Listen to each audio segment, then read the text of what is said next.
Welcome to Snow Talk, where the Snow and Ice Management Association brings you trends, stories, news, and personalities that are shaping the professional snow and ice management industry.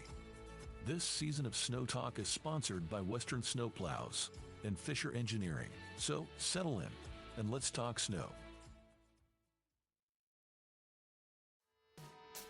This winter, Fisher Engineering is reimagining the way snow and ice operators work with the all-new Auto Speed Control. This easy-to-use control adapts your salt or sand delivery to the speed of your vehicle. Think of it as a co-pilot that gives you just enough direction to do your job better than ever. Learn all about this time-saving tech at fisherplows.com.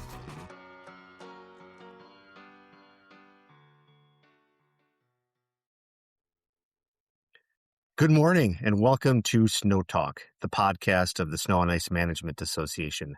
We bring you trends, stories, news, and personalities that are shaping the professional snow and ice management industry. And I'm your host, Martin Tirado. This season of Snow Talk is sponsored by Western Snowplows and Fisher Engineering.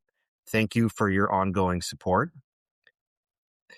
The past winter has been unusual, and I'm going to refresh some data from the last 4 months just to kind of do a little recap of what we saw throughout North America.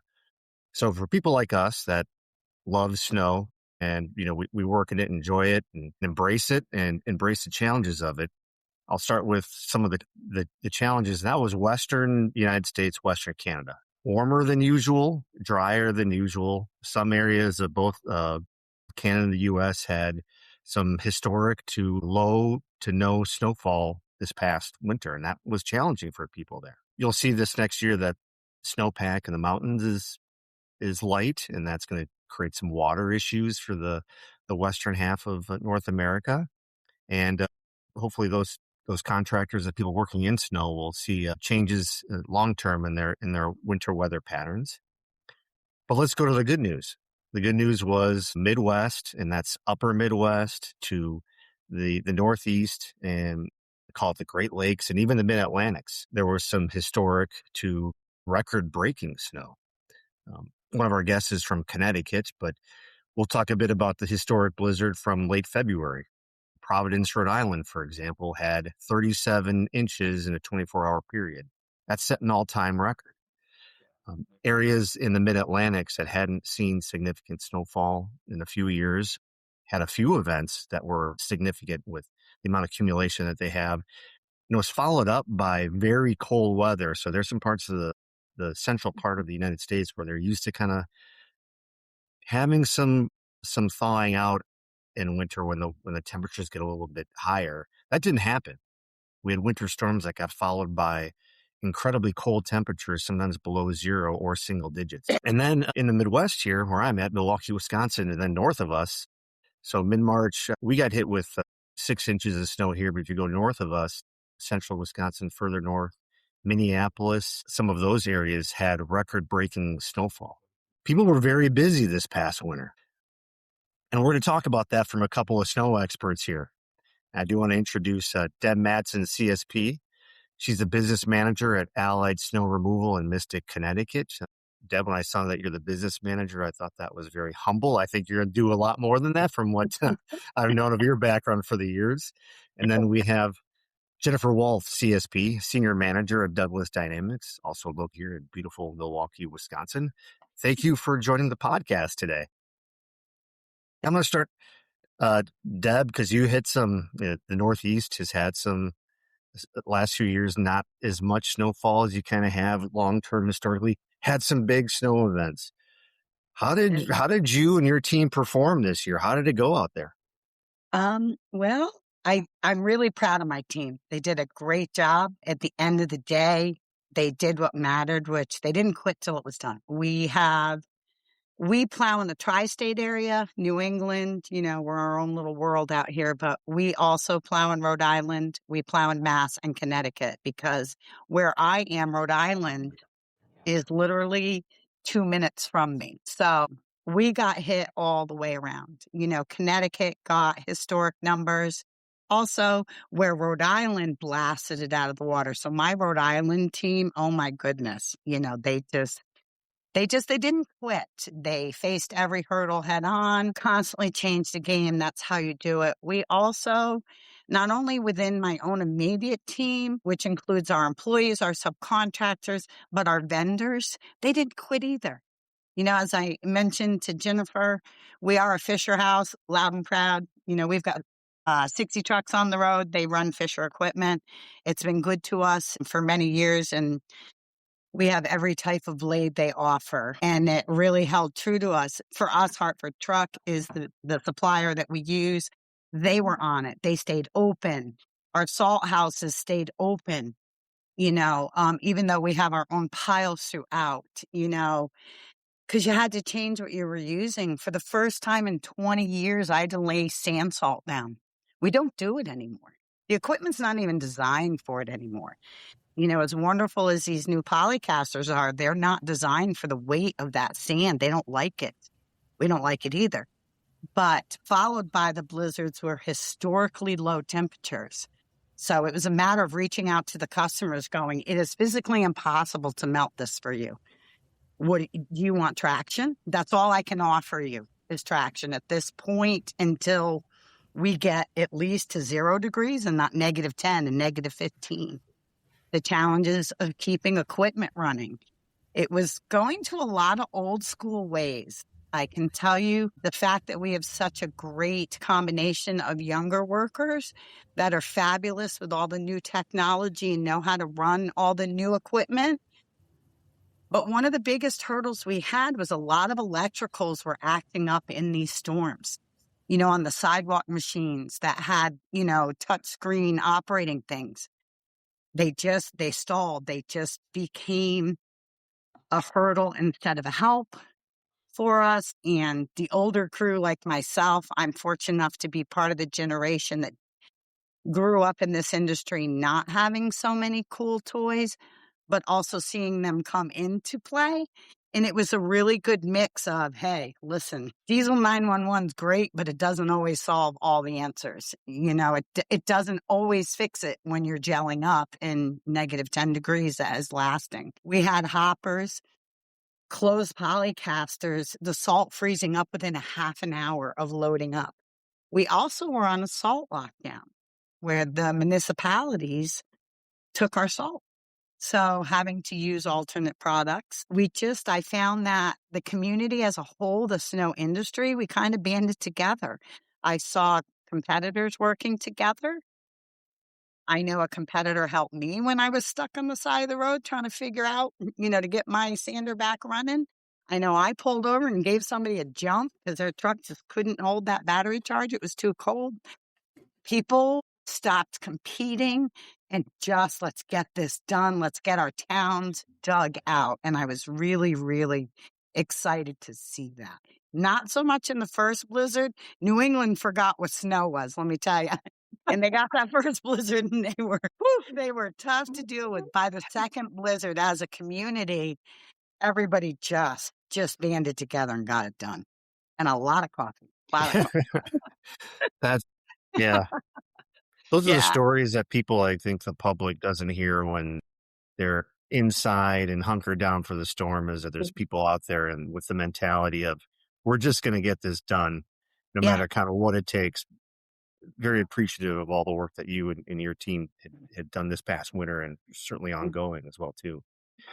Jennifer, I just want to talk about, so you come from large manufacturing, I guess specifically in the snow and ice winter equipment industry. Tell us what it was like from supply chain activity, from, parts, repairs, how active was, the company compared to the last couple of years? Yeah, I mean, I think at the end of the day, when you manufacture snow and ice equipment, snow drives demand. And, like Deb said, I think a lot of the country kind of forgot that it snows. 3 years of lackluster snow, I think people just get, you just get frustrated. You start forgetting what it's like to move snow. I think property managers were getting frustrated. They thought they were paying too much. And, that impacts contracting and it impacts your investments. It impacts how often you're looking at your product if it's just sitting there. And then fast forward to this year, we got snow early and there was a lot of it. And, when you have people out there that haven't really plowed much in the last 3 years, operators, they forget things. There's a lot of damage. There's a lot of repairs needed, which drives a lot of service part demand. And at the end of the day, it is really hard as a manufacturer to react to demand that is concentrated in 3 months of the year instantly. So we do try to work with our suppliers, our dealers, and our channel partners to be able to kind of spread that demand out throughout the year. I think any manufacturer would definitely want to do that. Also, we need to take care of our people, just like Deb talked about taking care of hers. And so that really becomes that proactivity of how do we get better of maybe understanding and anticipating demand. Deb talked about the power for dealer, Hartford Truck. We have on the Fisher side, on the Douglas Dynamics side overall, just the great luxury of having some of the best distribution partners and channel partners out there. And so with that, it's trying to read the tea leaves a little bit, which is really, really difficult. And at the end of the day, we try to be as proactive as possible, but there was snow everywhere, and it was thick and it was heavy and it was deep. I know we talked to some people out in Buffalo, and they're like, I'm used to like big storms, but this whole 2, 3, 4 inches every day, like people were just tired because it went from nothing to everything. It was like all of our snow prayers and wishes got held up for 3 years, and then something broke and they all came through at the same time. So Mother Nature's like, yep, we're going to make it snow everywhere. And so I think what you saw was a community that banded together. Competition was no longer a thing because everybody wanted to help as much as possible, whether it was, manufacturers, dealers, or the contractors out doing the work, helping each other, doing everything possible.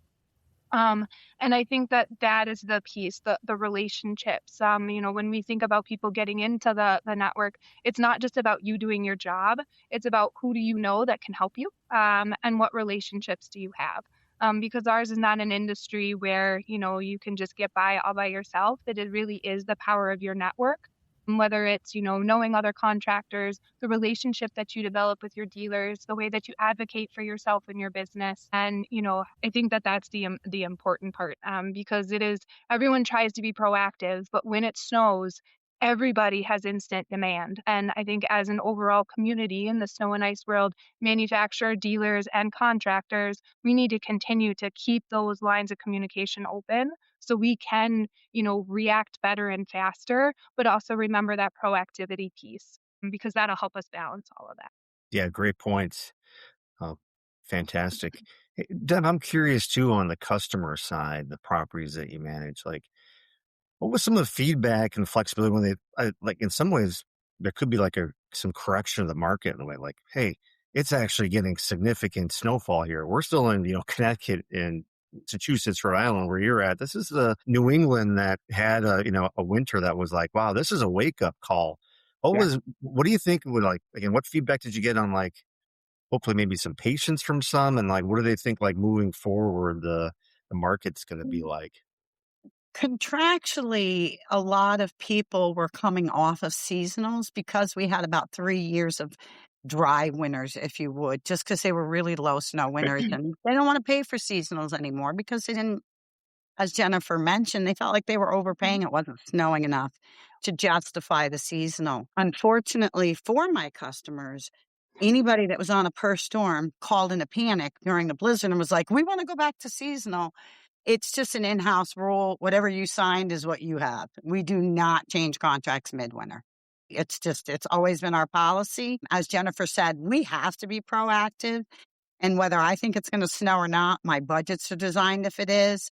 I do meet with my dealer ahead of the season to be like, all right, I have this many plows. They reach out to us. We remind them what's in our fleet so that we have extra parts. They have the extra parts. We have some in our shop. These are all expenses. We have to be ready to go. And at the end of the day, you just have to wait for it to come. No matter how much money I pay for weather services, and they're great, it's either going to come or it's not. They've called them right. They've called them way off. It is weather. It is nature. There's a little bit of a close your eyes and hope. So we did find it. The first blizzard, there was I was actually pretty defeated for the first time in 20 years. I was disappointed. I was frustrated customers were just not reasonable. Customers, it stopped snowing 5 hours ago. Why aren't you done? Because there are hurdles, there are very few lots commercially that are 100% empty at all times, that let all your equipment.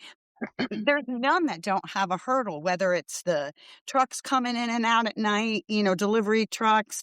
There's just not. So, their night shifts park, and we really struggled going, hey, let's get back to a few years ago where you worked with us, we worked with you, get your staff to park in one area, not all over the place. You're eliminating us being able to clear a large portion of it. Really, really frustrating.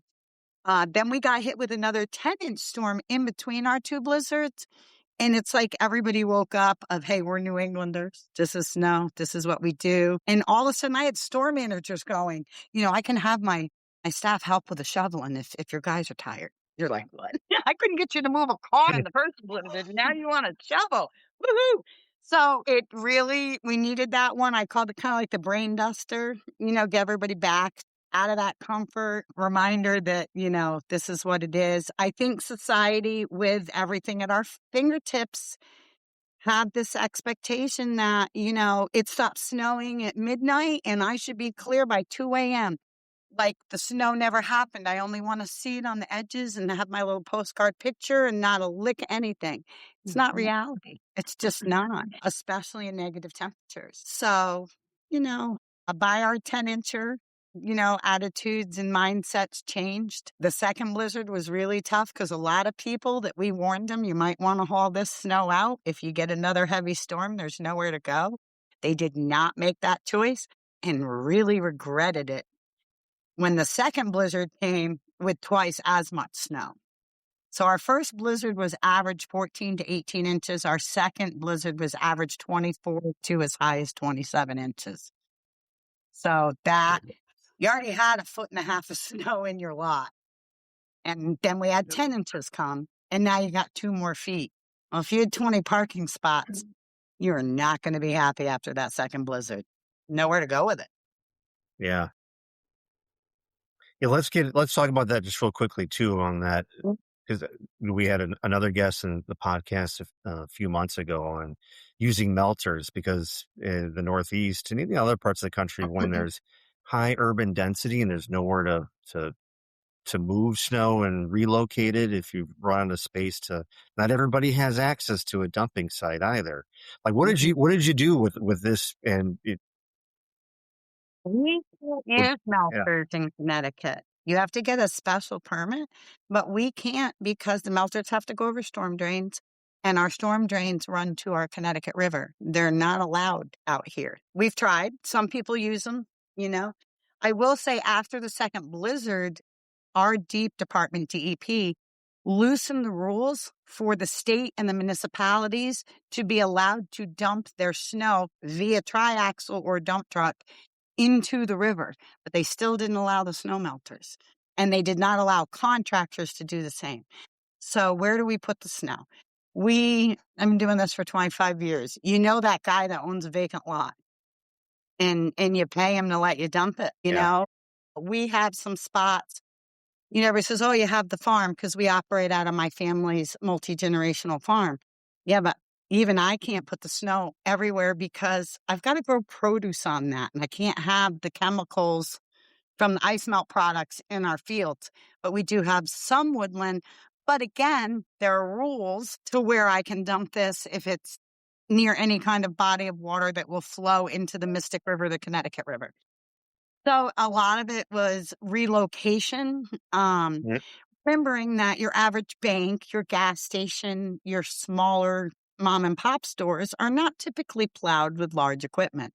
So the trucks have piled it the best they can. Now, somebody's got to pay for a loader to get in there and try to restack it or, get it to go up higher. And that a lot of that was done. Because we were locked out of any town snow dumps because the towns were out of, and that doesn't happen in a normal winter. Normally, we're allowed to go into the town transfer stations and dump the snow. We were not this winter. They also commandeered our salt.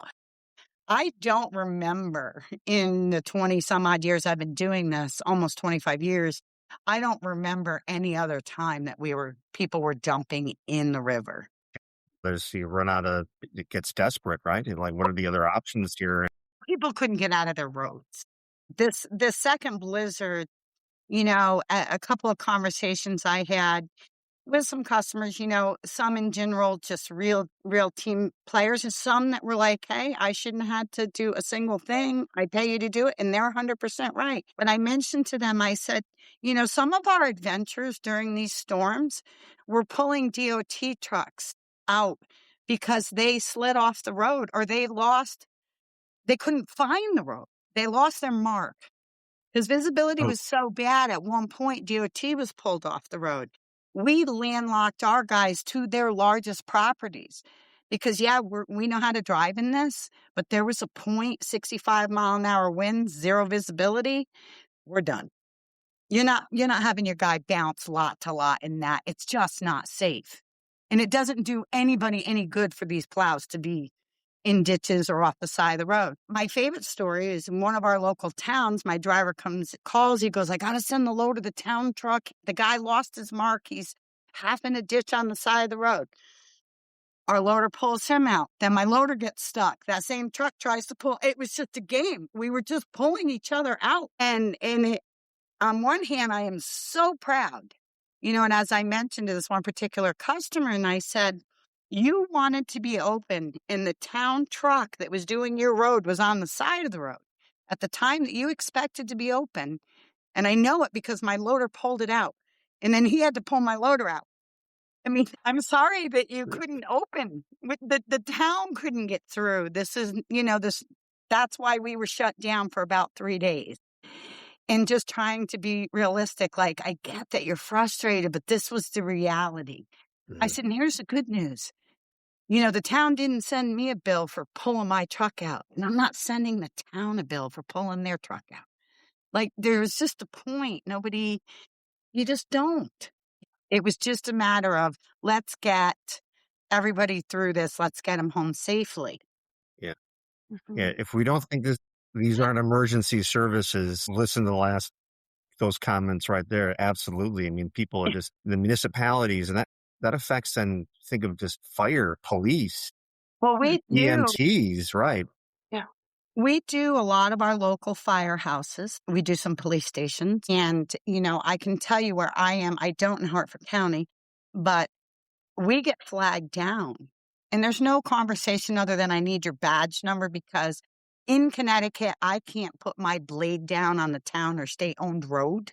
So in the event a police officer flags us down, one, we only let a senior manager do it. But I did have somebody flag me down. A police officer flagged me down in the first blizzard, and he said, we need your help. We cannot get in this driveway. We need to get the ambulance in. I said, I just need your badge numbers. Mm-hmm. And, I got the driveway cleared. They could get the ambulance out. Again, that's community. They will never see a bill for that. We just want to hear that they got out.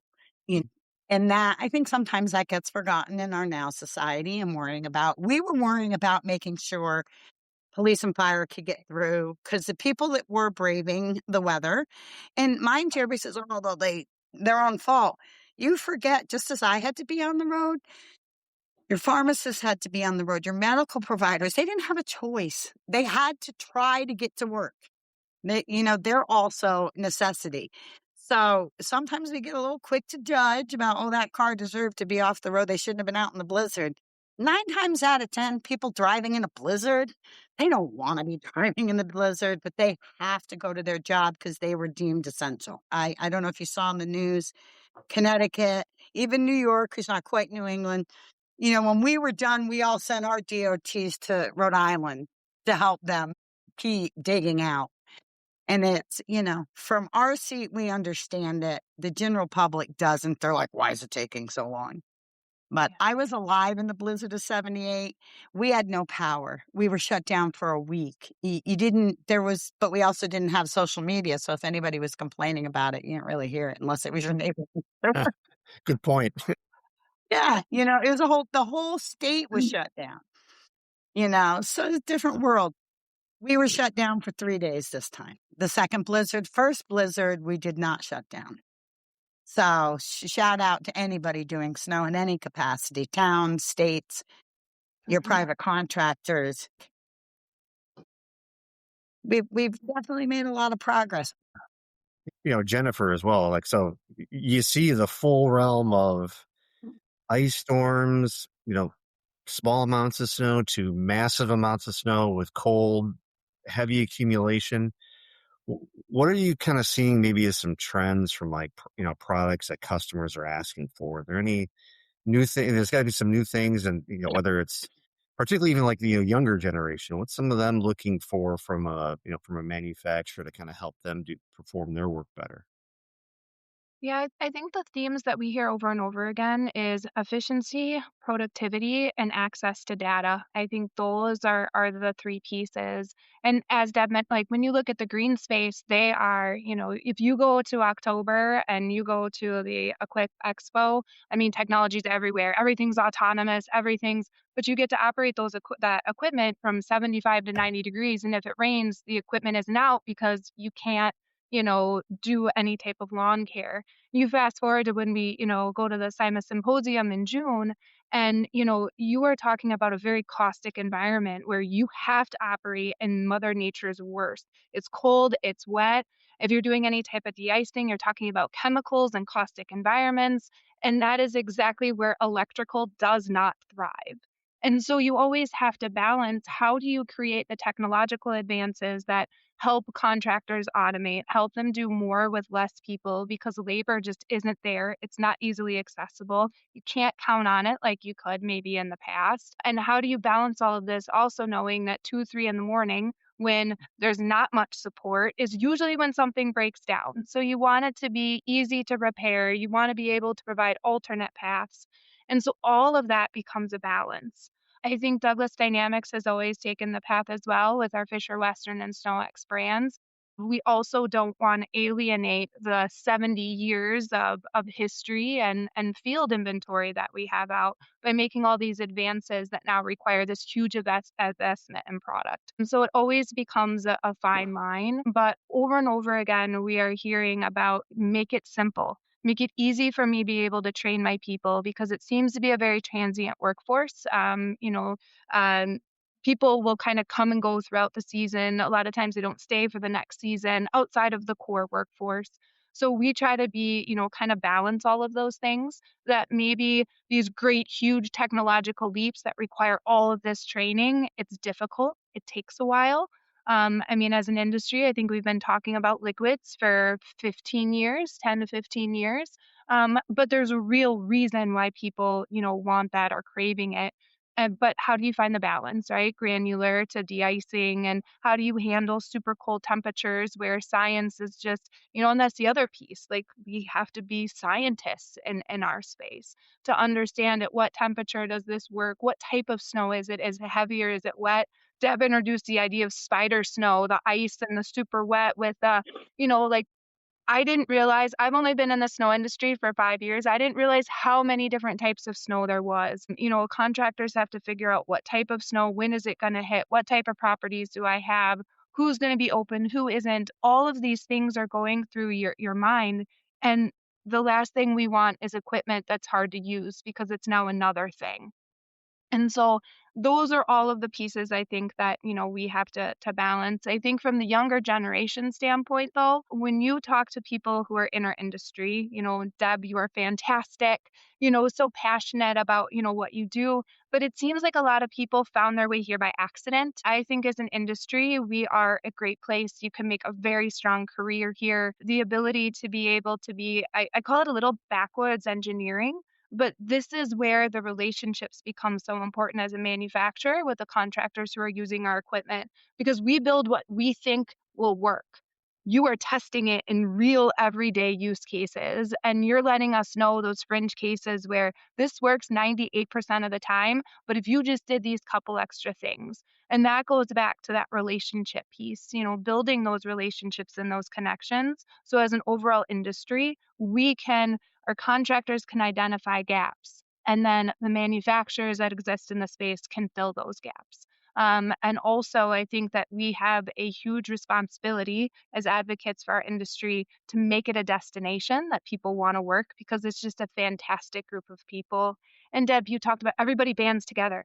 Everybody comes together. Like you're a competition when you're selling contracts, but when it comes to a state of emergency, like everybody is working together to keep people safe because I think the gravity of what we're doing is we're basically selling insurance to keep your customers or the people that are going to come to your business or your employees safe. And sometimes that gets lost until the emergency happens and it doesn't really like pre-announce itself. It just shows up. So Yeah, great points. One thing you highlighted there is sometimes that people forget on the equipment side is sometimes you're working in this field for 4 months out of the year. There's 8 months out of the year that you're not, and you have to kind of refresh yourself on training and how do you keep that equipment ready and prepared. yeah, I mean, that becomes a huge, like even some of the new products we've launched, like our new auto speed control, how do we take and create evolutions of products? So there's some type of familiarity, but so how do we take experiences that, our contractors are very used to? Like Deb, you talked about using the polycasters today. We were able to take that control and add some intelligence to it. So now it can actually monitor your rate application. It can give you data. You have to keep track of it. We're not quite to the connected stage, but we've heard that that's very important. I would say that access to data is becoming more and more important. But those are the steps. Instead of making this huge leap, how do we make it accessible immediately? How do we allow a low barrier of entry into technology? Because I mean, at the end of the day, Deb, you talked about you're constrained, you're pressed, your customers are telling you, I don't want to pay for more because it hasn't snowed in 3 years. But then there's all of these, I think, responsibilities that are forced on you. And how do you balance that? How do you balance the investment that you need in product so you can meet all these requirements, but then still also be profitable so you can take care of your people? To me, I think the biggest lesson I learned in this winter, because you learn every winter or how long you've been doing it, is two things. One, the success of this winter, I know for the Allied team, was attitude. Skill, or how you good. You got the wrong attitude, you're done. You're done because you've defeated yourself. And I'm really proud of not only Allied, but just our partners with subs and stuff that we worked with, that we compete with. Everybody had the right attitude, that we were in this together. And the other thing is actually a mix of the old and the new. You're right. My younger staff like the sidewalk machines with the little, it's got the screen and they can swipe and do like they're doing one of their apps. But guess what? When that broke, thankfully, that was not the only piece of sidewalk equipment at that hospital. When it went down and in the middle of the blizzard, it's not that Hartford truck wouldn't have fixed it for me. It was just not time to get it to them and deal with it. You had to keep going.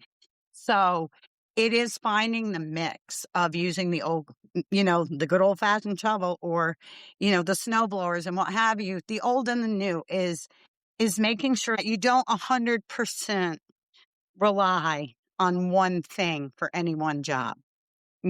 That's the biggest thing. I know a That's great. couple of And my foremen backups. had that lesson. They're like, well, I sent all the shovelers home because we have a sidewalk machine. I said, well, you're going to have to promise them something or figure out how to get them back because your machine just went down. Now what are you going to do? And Yeah. timing is everything in the snow. And that includes in making your decisions of what equipment you're pulling in, which one you're not going to worry about limping it anymore. One thing to give Fisher credit on, one of the reasons I love Fisher, sorry, Martin, the female plower thing, but as a female, I can change my own hoses on it and I can put my blade on and off, even in my 50s. Once in a while, after a 40-hour run, I might need help because I'm tired. But I'm able to, and that for me, being in this industry, as Martin will tell you, when I started this, we were very few and far between. So being able to have that independence, I think that's why I will always be a Fisher girl. Because when I got that Fisher plow, I didn't have to ask for help. And that was huge for me. Huge for me to be able to maintain basic mechanics that everybody else was able to do, that I was able to do, that I didn't have to have Popeye arms to change out a hydraulic hose. So it's versatile. And that goes for men too. But I'm just saying, as a girl 20 years ago, I had enough to be made fun of. I didn't need to add to, not being able to maintain my own stuff. You have to be able to do a basic repair on site. It's not, you can't always just pick up and get to the shop. You got to be able to do it where you went down. Older, but dynamic still, right? Yeah. Hey, one thing I want to talk about, like, just again, let's talk about the people getting tired and exhausted. What does your team do, Deb, that, you've worked this long storm, this community's come together, you've all helped each other, but you hit a wall at some point. Yeah. Well, what does your company do to kind of, hey, you know what, get some rest? Yeah. It could snow in 3 more days. Just give me some thoughts of what you do on that. Well, what I did do for the blizzard, what we did, if the staff were 20 minutes or more away from home for their plow route, we booked hotels at the area. We rotated them in and out. I know, like Hartford, I'm actually an hour away from our home base. Half my team lives out there, half do not. It's funny. My team sometimes calls me mom, and they don't mean it nicely. But I've been doing this long enough. I'm really adamant about safety and knowing where my people are at all times, not because I'm bird dogging them, but because hypothermia in negative 10 degrees, and you got people on the ground shoveling, is a real concern. Because people are, bundle them up. You can you're counterproductive to do that. Now they're sweating, and it's worse than if they were just in a thinner layer. There's so many factors that we're putting physical human bodies out in extreme conditions. We had 65-mile-an-hour winds. So, like, for me, we had a 30-minute out, 30-minute in rule. That those shovelers were not to be outside for more than 30 minutes, get them in during the 65-mile-an-hour winds. One, because they can't see either. After about 28 hours, I started pushing drivers in. It becomes unsafe at that point. It's not picking on the different generations. I know myself and my right arm, at 40 hours, we fired ourselves in.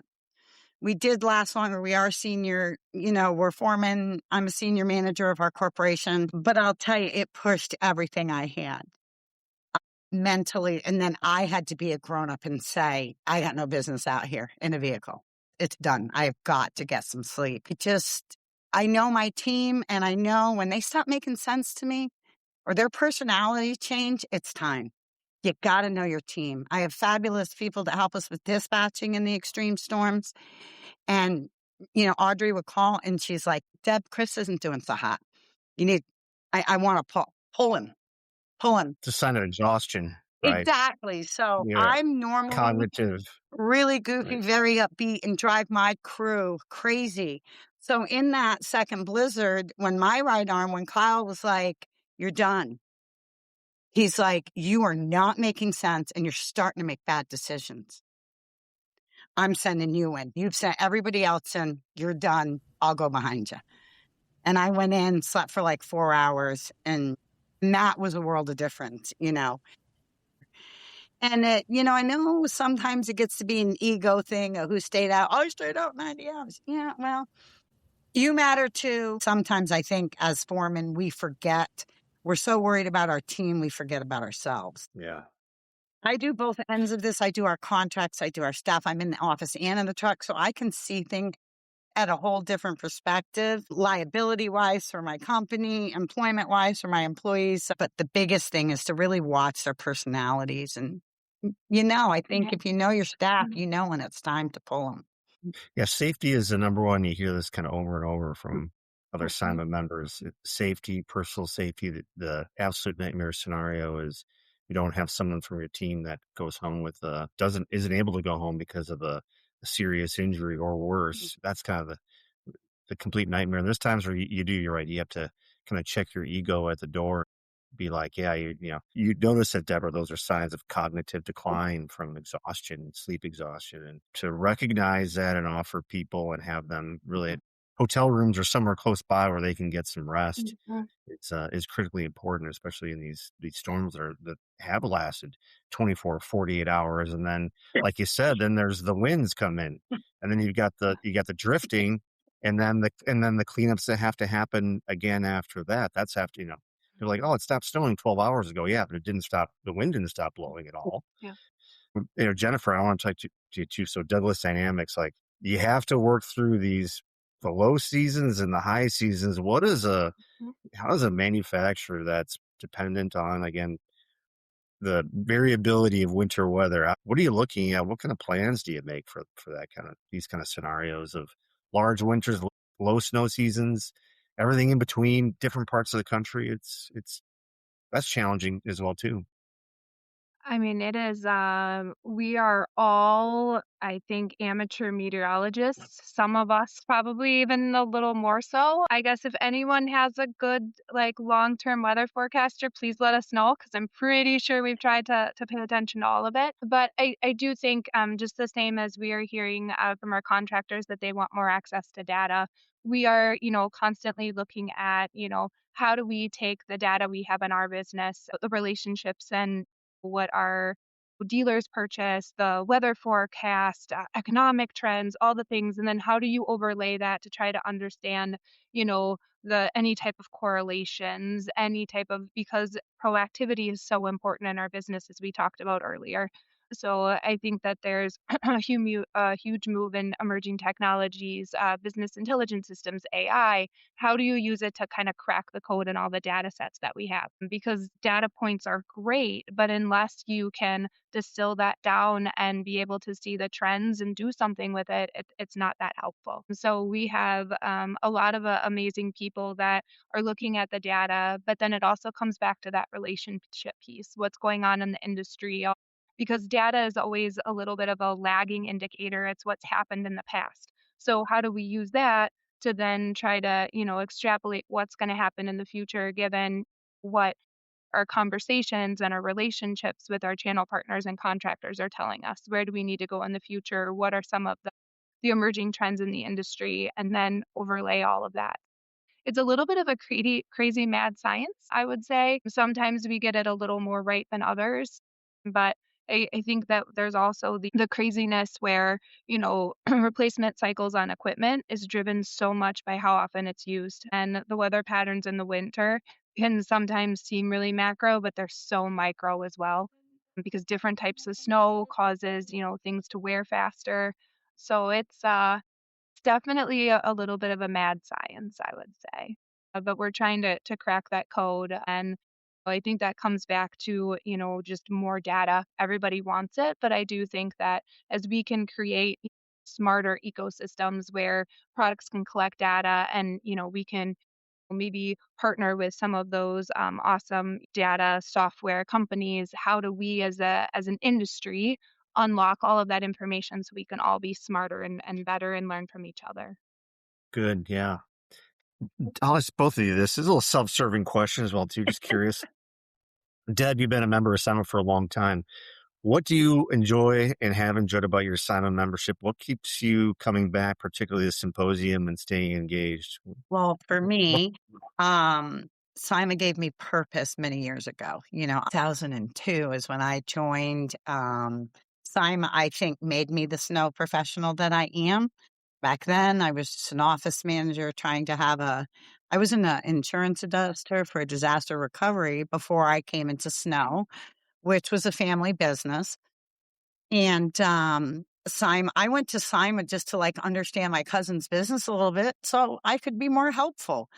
And all of a sudden, I met the most amazing people, including Martin, and people that are no longer with us, and people that are still with us, and retires. And over these years, I mean, I've met people the younger kids don't even remember anymore that I've been fortunate enough to know. And I went from this office manager just trying to help her cousin out to now I'm the business manager of our company. We're one of the largest companies in Connecticut. We plow 3 states. I've got 300 people on the ground when it snows. Oh my goodness. We keep getting bigger. Oh my goodness. We keep getting better. Yay. And it's a fabulous community. And it's that I learn something every time I go, Martin. I still learn something every storm. And maybe that's when I'll retire when I don't, but we just haven't gotten there yet. I still, I learned you're talking about equipment. Everybody talks about hours, or mileage on trucks. This particular winter, as ignorant as it sounds, I had to have some work done on my truck. And I'm like, but it has low mileage. And the guy said to me, but Deb, your engine hours, you're in a lot. You're going back and forth, back and forth. You're not accumulating a lot of miles on your truck. But I can tell you, that truck ran for 38 hours before it was shut off in the last storm. So that's worse than your mileage. And then it made more sense why my truck with only 20,000 miles on it was giving me a little bit of trouble that I didn't expect. Sima's a great community. I also know through blizzards like this, a lot of the people I reached out to, when I am tired and I'm like, I just had to pull myself in, it helps when you have a guy that you've been learning and studying and, through the different Sima events, remind you who you are because we get tired and sometimes we forget. And one of them, he was like, you're Deb Mattson. Take your nap and get back out there. And I'm like, you're right. It just had cheerleading, and I was like, I can't do this anymore. I'm getting too old. I can't do two blizzards. And he was like, you need a nap and you need to remember who you are. You need that. It's a group of your best friends. Just at Sima, they want you to succeed. My competitors are like, hope she fails. I'll get that lot next year. But within Sima, they're like, come on, we got this. Let's go. That's awesome. That's great to hear. Community. Jennifer, I know your professional career did not start in snow and ice. So what do you enjoy about Sima, or even working in the snow and ice field? So I'll have to say, Sima was a little bit of a have to. So, I mean, when you walk in as the marketing manager, advertising manager, but what I quickly learned from Sima is, walking into, an industry leader like Douglas Dynamics without having a snow and ice background, you cannot tell the stories of a product or a brand in an industry like ours if you don't understand the industry. You don't understand what it's like to be out in the snow and ice. And so for me, Sima allowed me to have the amazing opportunity to sit, shut up, and listen, right? And hear about what was going on, how are products used, what was the overall, contractor environment like, what was technology, what are the products, what are the challenges. For me, actually, one of the biggest things that I had from professional development was actually to get my CSP, to understand what knowledge do you have to have in order to be a contractor. That was an amazing program. For people who haven't taken that yet, getting to go through, you basically, like, it's a little bit of, a huge environmental sciences and how am I a contractor with like a healthy dose of like MBA starter in there. I mean, it covers everything. But, the course, you come out so much smarter on the other end of it. And just the people that I've met, the stories that I've heard. But it is just, I think, such a great place because, Deb, like you mentioned, I don't think you succeed in snow and ice unless you have a growth mindset. There's always something to learn. Every storm's different.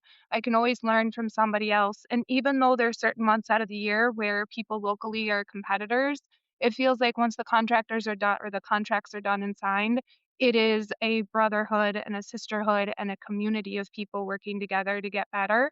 And I think that there is no, just with the quality of the relationships and the transparency and communication that Sima fosters, I don't think that there is any topic we can't handle.